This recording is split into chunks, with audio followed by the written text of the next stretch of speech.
আগে আগে গাইয়া মানে গরুটা যাচ্ছে, গরুর দল আগে আগে যাচ্ছে, আর পিছনে পিছনে গাইয়া মানে রাখালগঞ্জ যাচ্ছে। তাহলে আমার গোপাল কোথায় যাচ্ছে? গরু আগে যাচ্ছে, পিছনে সখা যাচ্ছে, আমার গোপাল बीच में चले मेरो मदन गोपाल, हाँ बीच में चलो मेरो मदन गोपाल,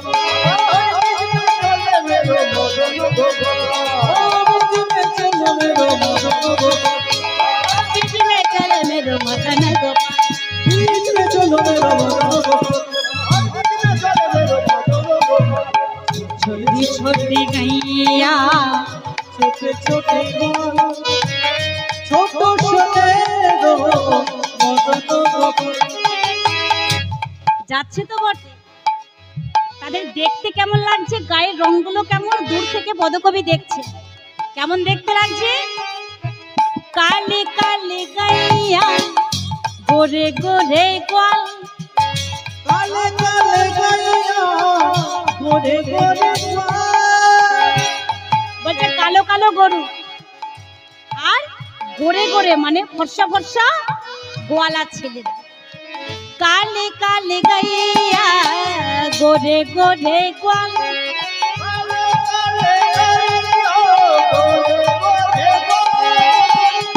আর আমার গোপালের গায়ের রং কি গো? গোপাল আছে ঘরে হলুদ, দেখেছো? সবুজ। গোপালের গায়ের রং কি গো? লাল। যা মনে আসছে বলে দিচ্ছে। হ্যাঁ হ্যাঁ, আর হ্যাঁ এখানে দেখা যাচ্ছে তো শ্যামা বরণ মেরো মদন গোপাল, শ্যামা বরণ মেরো মদন গোপাল, শ্যামা বরণ মেরো মদন গোপাল, শ্যামা বরণ মেরো মদন গোপাল, ছোটি ছোটি গাইয়া ছোটে ছোটে গোল, ছোট ছোটে মদন গোপাল। আর তারা রাস্তায় যেতে যেতে কি করছে? ওবা দেখবেন একটা গরু ছেড়ে দেবেন, গরুরা রাস্তায় যেতে যেতে কি করে? ঘাস খাবে গাইয়া দুধ পিবে গোয়াল, ঘাস খাবে গাইয়া দুধ পিবে গোয়াল। গরু কি খায়? বলছে গরু দুধ খায়। আর গরুর মালিক কি খায়? কি গো মা, গরুর মালিক কি খায়? দুধ খায়। আর গরু কি খায়? ঘাস খায়। আর আমার গোপাল কি খায়? গোপাল অনেক কিছু খায়। এখন আবার গোপাল চকলেটও খাচ্ছে।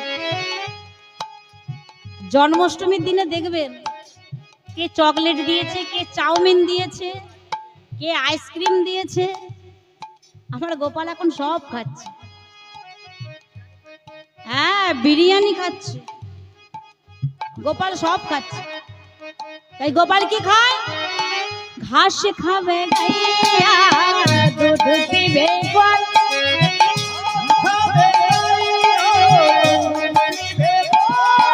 আর মাখন খাবে মেরো মদন গোপাল, মাখন খাবে মেরো মদন গোপাল, বিদায় বাবুর হরিবল হরিবল।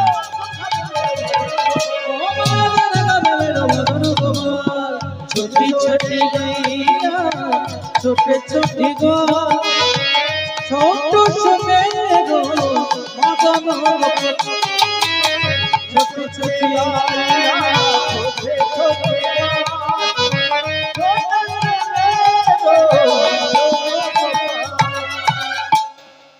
এইভাবে গোবিন্দ আমার গোষ্ঠে যাচ্ছে। এইবার গোষ্ঠে যখন এলো, গোবিন্দ আমার মনে মনে ভাবছে সে যে আজ কি করবে সে তো আগে থাকতে নির্ধারণ করে রেখে দিয়েছে। ও মা, ঘুম পাচ্ছে? ও মা, এটা আপনার দোষ নয়। এই যে কীর্তনে এসে ঘুম পায়, এটা আপনাদের দোষ নয়। কটা বাজে বলুন তো? তার উপর আবার ঠান্ডা, আবার তার উপর আমরা কার অধীনে বাস করছি? কলির অধীনে। এটা কলির প্রভাব। এই যে ঘুম পাচ্ছে, এটা কলির প্রভাব, তাই না? তবে ঘুমিয়ে পড়লে কিন্তু হবে না। কীর্তন আসরে যদি এসে ঘুমিয়ে পড়ে মা, আর যখন বাড়ি যাবে, একজন পিছু পিছু যাবে। শুধু ওই মা বলে নয়, ওই যে আমার বাবা একজন ভুলছে, কীর্তন আসরে এসে যে জনে ঘুমাবে, যখন বাড়ি যাবে পিছু পিছু একজন যাবে। আর যে যাবে তাকে সারা জীবন বয়ে নিয়ে বেড়াতে হবে। সে পেছু আর ছাড়বে না। আর শুধু এ জীবনে নয়, পরবর্তী জীবনেও তাকে বয়ে নিয়ে যেতে হবে। একটা ছোট্ট গল্প বলবো। হ্যাঁ, এক বৃদ্ধা, তার একটা ছেলে আছে। কে বাড়ি যাবো বলছে? আমার বাড়ি যাবে না, সবাই তো বাড়ি যাবে। হ্যাঁ, আমি বাড়ি যাব না, আমি এখানে বসে থাকবো? এক বৃদ্ধা তার ছেলের বিয়ে দিয়েছে। ছেলেটা একটু বুদ্ধি কম। আপনাদের এদিকে কি বলে জানি না, আমাদের ওদিকে তার কাটা বলে। হ্যাঁ, যাই হোক, ছেলেটার একটু বুদ্ধি কম। হ্যাঁ, তারপরে মা যা বলে দেয় তাই তাই করে। মা যেটা বলে না সেটা সে করে না। তা সেই ছেলের একদিন বিয়ে দিয়েছে। তা বিয়ে দিয়েছে, বৌমা এসেছে, বউ ভাত গেল, ফুলসজ্জা গেল। বৌমা ছেলের পা থেকে একদম মাথার চুল পর্যন্ত সব ভালো করে নিরীক্ষণ করেছে। এবং ফুলসজ্জার পরের দিন বৌমা বাপের বাড়ি চলে গেছে। আর শাশুড়ি মাকে বলে গেছে, যেই দিন ছেলের বুদ্ধি বাড়াবেন সেই দিন আমায় আনতে পাঠাবে। তোমার দিন যায়, সপ্তাহ যায়, মাস চলে যায়, বছর চলে যায়। দেখবেন সমাজ থেকে কেউ বেরোতে পারে না। সমাজে থাকতে হলে সমাজের কথা শুনতে হয়।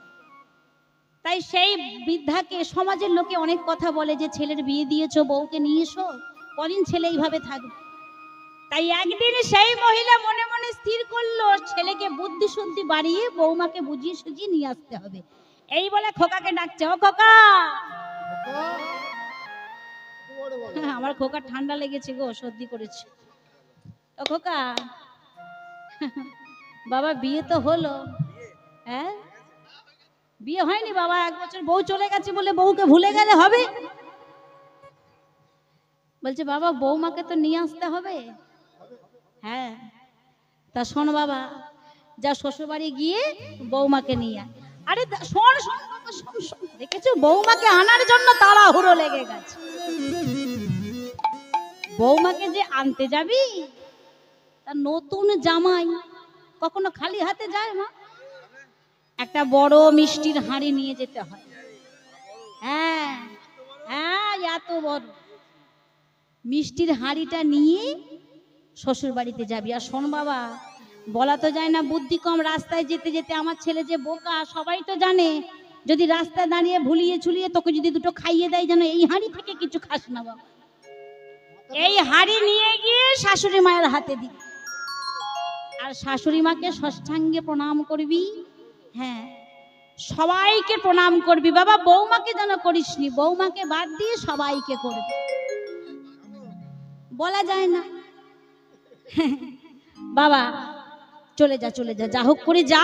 আর শোন বাবা, শাশুড়ি মা যা বলবে তাই শুন। হ্যাঁ, তাই শুনবি। ছেলে চলেছে বৌমা আনতে।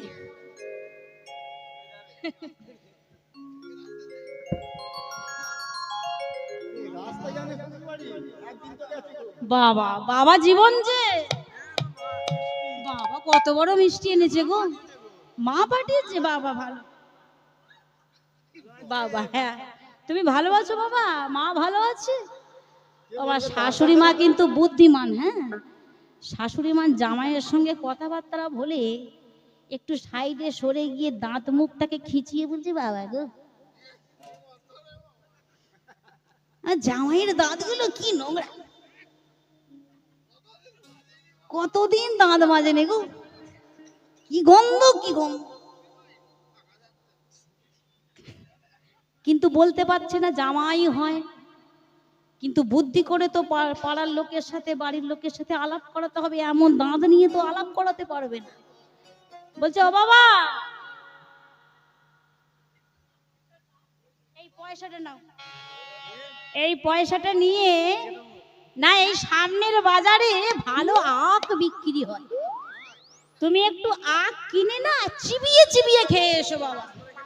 না না না, রস করে খাবে না। মা মনে মনে ভাবছে আখটা যদি চিবিয়ে চিবিয়ে খায় দাঁতটা একটু পরিষ্কার হয়ে যাবে, তুমি চিবিয়ে চিবিয়ে খেয়ে আসবে বাবা। জামাই গেছে, আখ কিনতে গেছে, সারা বাজার খুঁজছে, আখ আর কোথাও খুঁজে পাচ্ছে না। সারা বাজার ঘুরে ঘুরে আখ আর খুঁজে পায়নি।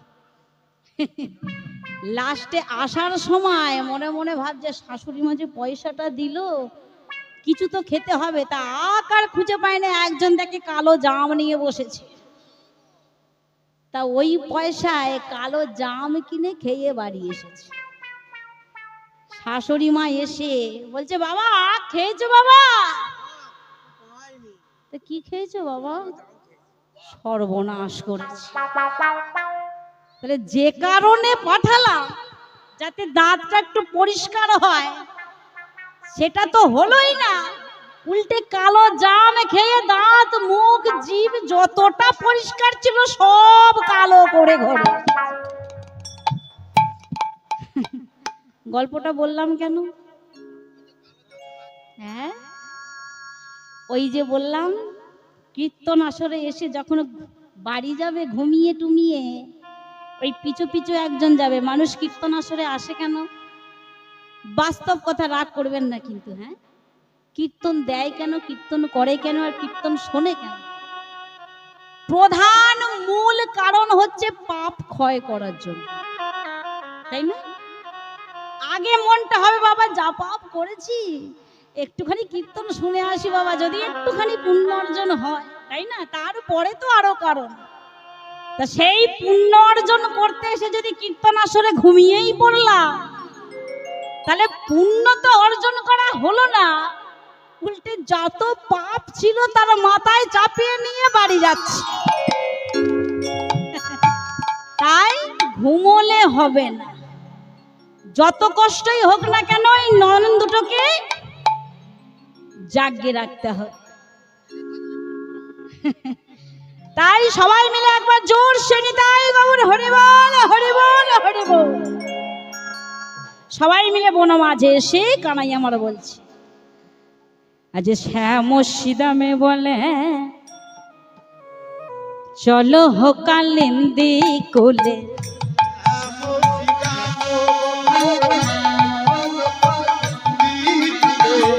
শ্যাম সিদামে বলে চলো হো কালিন্দি কোলে, শ্যাম সিদামে বলে চলো হো কালিন্দি কোলে, আজ খেলা খেলিব নূতন নূতন, আজ খেলা খেলিব নূতন,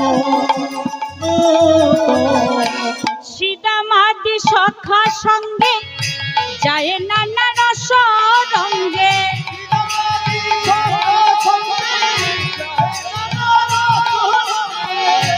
উপনীত গহন কানন কানন, উপনীত গহন কানন, আনন্দ ধরে না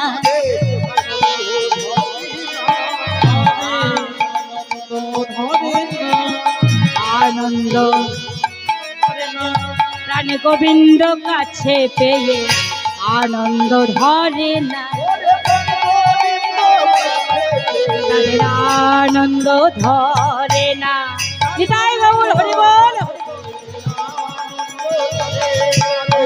গোবিন্দ কাছে পেয়ে আনন্দ ধরে না।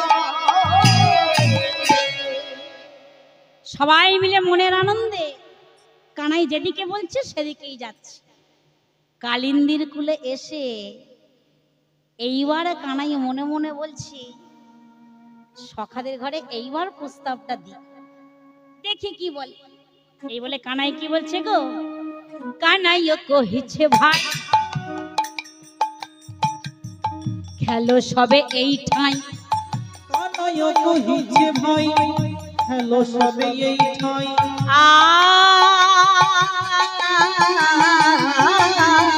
কানাই ও কহিছে ভাই খেলো সবে এই ঠাই।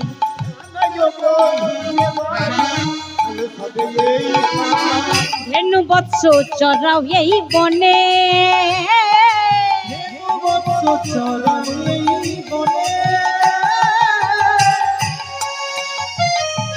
সিদাম সুদাম আদি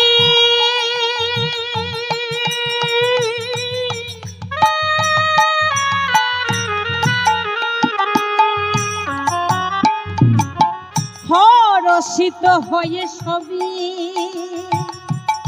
শ্রীদম সুদাময়াদি।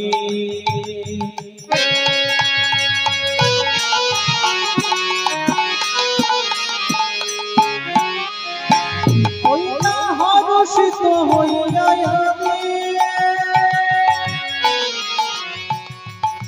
শ্রীরাম সুদাম মনের আনন্দে কি করছে, আজ শ্রীরাম সুদাম আদি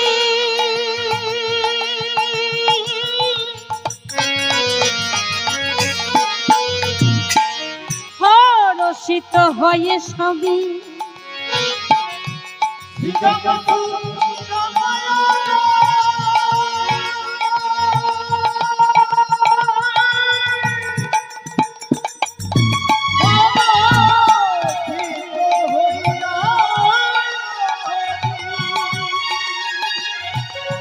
খেলিতেলা খেলিতেলা গিল কিবা মনে,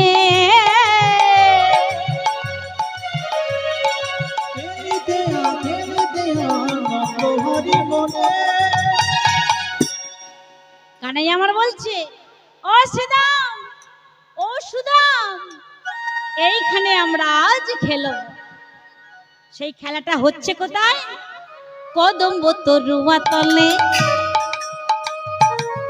সমযুত হই সকলে। কদম্ব তরুয়া তলে সমযুত হয়ে সকলে, কানু শোনে খেলাতে মগন, খেলাতে মগন। জ্ঞান দাসে বলে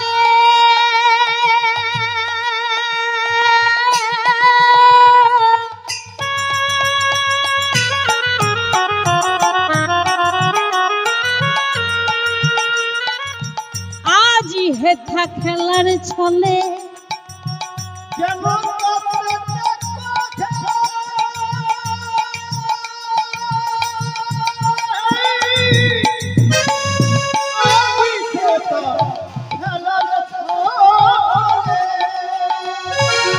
হবে বুঝি কালিও দমন, হবে বুঝি কালিও দমন।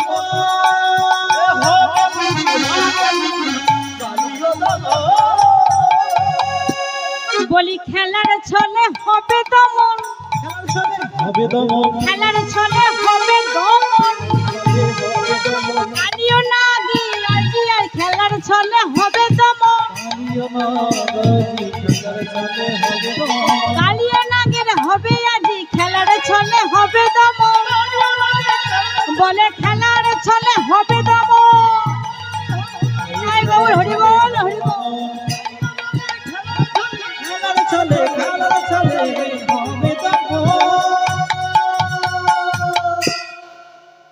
কানাই আমার বলছে, শোন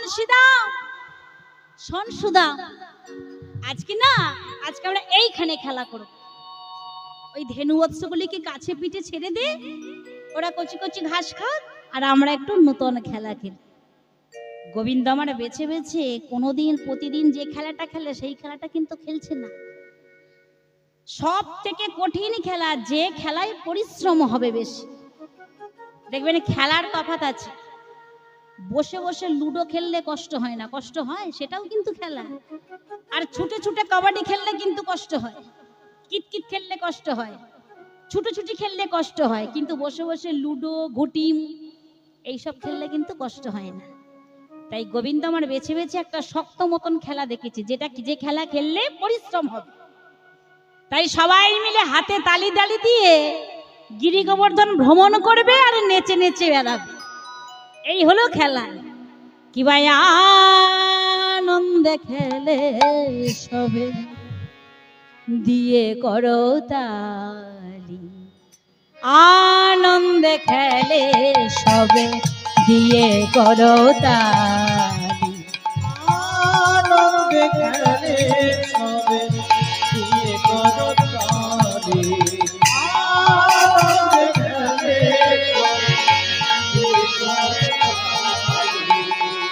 সুদাম সুদাম খেলে খেলে বনমালী,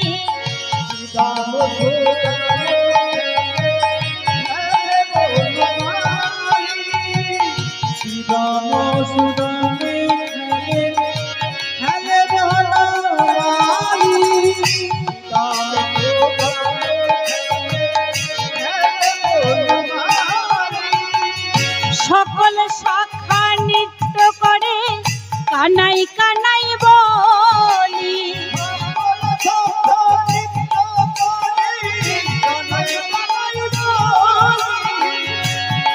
সকল নৃত্য করে কানাই কানাই বলি,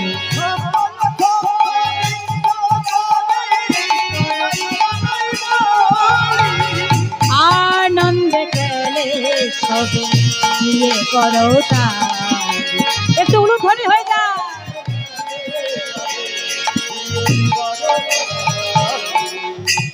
আমার গোবিন্দরা যখন সবাই মিলে আনন্দ করছে, খেলা করছে, নৃত্য করছে, তাদের নৃত্য গীত দেখে ভ্রমরা ভ্রমরি ফুলে দোহে করে কেলি, ভ্রমরা ভ্রমরি সবে ওহে গাথো, ভ্রমরা ভ্রমরি ফুলে দোহে করে কেলি,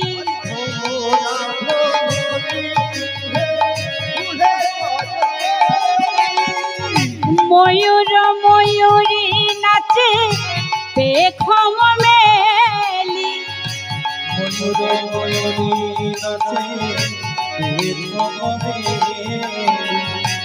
আনন্দে খেলে সবে দিয়ে করো তালি।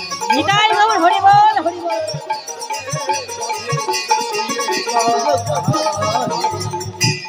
আনন্দ করে গেলে করো তালি। যখন সবাই নাচছে, বৃন্দাবনের যে দুটো প্রিয় পাখি যারা কৃষ্ণ কথা রাধা কথা বলে, তারা কি আর চুপ থাকতে পারে? বৃন্দাবনের তরু লতা সবাই গান করছে, নাচছে আমার গোবিন্দের নৃত্য গীত দেখে। তাই সেই পাখি দুটো কি করছে? সুকোষারি যুগল গান করে দোহে মেলি, সুকোষারি যুগল গান করে দোহে মেলি, সকল শাখা নৃত্য করে কানাই কানাই বলি,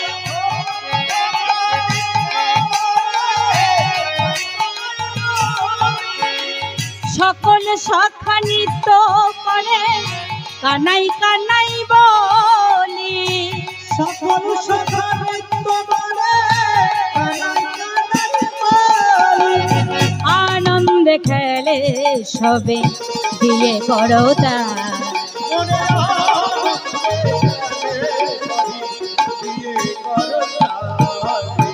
আনন্দে করে গেলে করো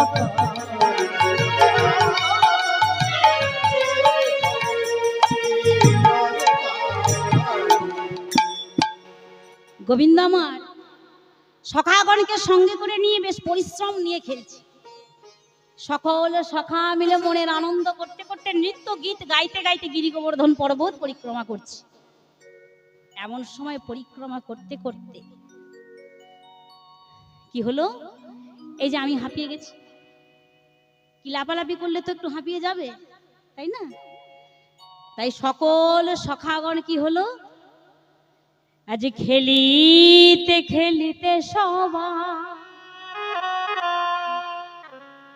অবশ্য হলো অঙ্গ, অবশ্য হলো অঙ্গ, প্রখর রবির তাপে খেলা হলো ভঙ্গ, প্রখর রবির তাপে খেলা হলো অঙ্গ। প্রখর রবির তাপে আর খেলতে পারে না। সকল সখাগণ বসে পড়েছে, আর খেলতে পারছে না। কানাই মনে মনে ভাবছে, আমি তো এটাই চাইছিলাম যে তোরা হাঁপিয়ে ওঠ। এমন সময় বসে বসে হাঁপাচ্ছে, হাঁপাতে হাঁপাতে শ্রীরাম সুদাম কানাইয়ের কাছে এসে বলছে, কানাই রে, আজ শ্রীদাম সুদাম বলে, ওরে ভাই কান, কানাই ও কানাই, পিপাসায় প্রাণ যে যায়, প্রাণ যে জল পাই কোথায় বল কান, অনেক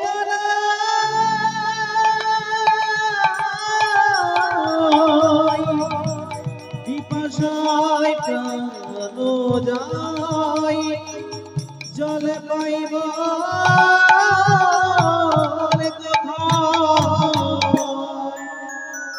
কানাই মনে আছে ভাই, মনে আছে একদিন বনের মাঝে অন্ন চেয়েছিলাম, তুই আমাদের অন্ন নিয়ে এসে খাইয়েছি। একদিন অসময়ে যে ফল হয়, দেখবেন মা, আমের সিজন যদি চলে যায়, তারপরে যদি আম গাছের তলা শূন্য দেখে গাছে একটাও আম নেই, কিন্তু সখাগণ একদিন কানাইকে গিয়ে বলছে, কানাই পাকা আম খাওয়াতে পারবি, গাছ পাকা পাকা আম, তুই তো অনেক জাদু জানিস। কানাই আমার কিন্তু তাদের ওই গাছ পাকা আম খাইয়েছিল অসময়ে ফাঁকা গাছের মধ্য থেকে। তাই সখাগণ বলছে, কানাই রে, তুই তো অনেক জাদু জানিস, তা আজকে অন্ন খাবো না, আজকে কোনো ফলও খাবো না, ননিও খাবো না, মাখনও খাবো না। ও শ্রীরাম, তাহলে কি খাবি? ওরে কানাই রে, পিপাসায় প্রাণ চলে যায়, প্রাণ চলে যায়, ওরে ভাই কানাই রে, কানাই রে,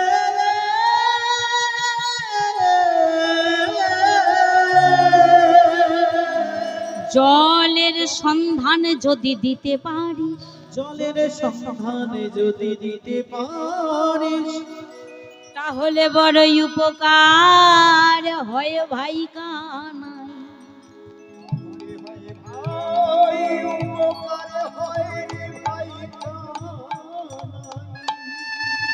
ও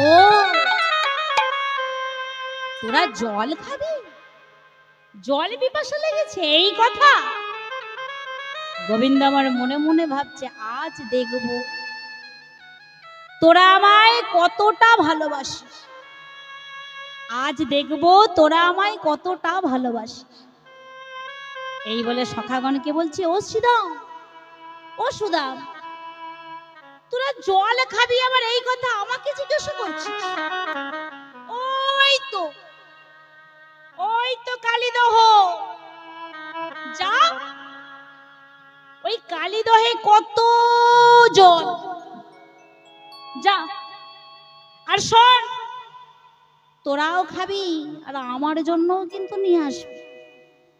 আমারও তো পিপাসা লেগেছে, তাহলে তোরাও খাবি আর আমার জন্য নিয়ে আসবি। যা যা, তোরা করে যা, আমারও জল পিপাসা লেগেছে। শ্রীরাম সুদাম দাম বসুদাম সবাই একে অপরের দিকে মুখ চাওয়া চাওয়াই করছে। হ্যাঁ রে, বৃন্দাবনে সবাই জানে যে কালীদহে কালীও নাগ আছে, সেই জল বিষ জল। ওই জল খাওয়া তো দূরের কথা, ওই জলের কাছে গেলেও মারা যায়। জেনে শুনেও কানাই আমাদের ওই জল খেতে বলছে? না না, কানাই বলতে পারে না, হয়তো ছলনা করছে। ও কানাই, তোকে সত্যি করে বলছি ভাই, আমাদের বড় জল পিপাসা লেগেছে, একটু জলের সন্ধান বলে দে না ভাই। আবার বলছিস জল?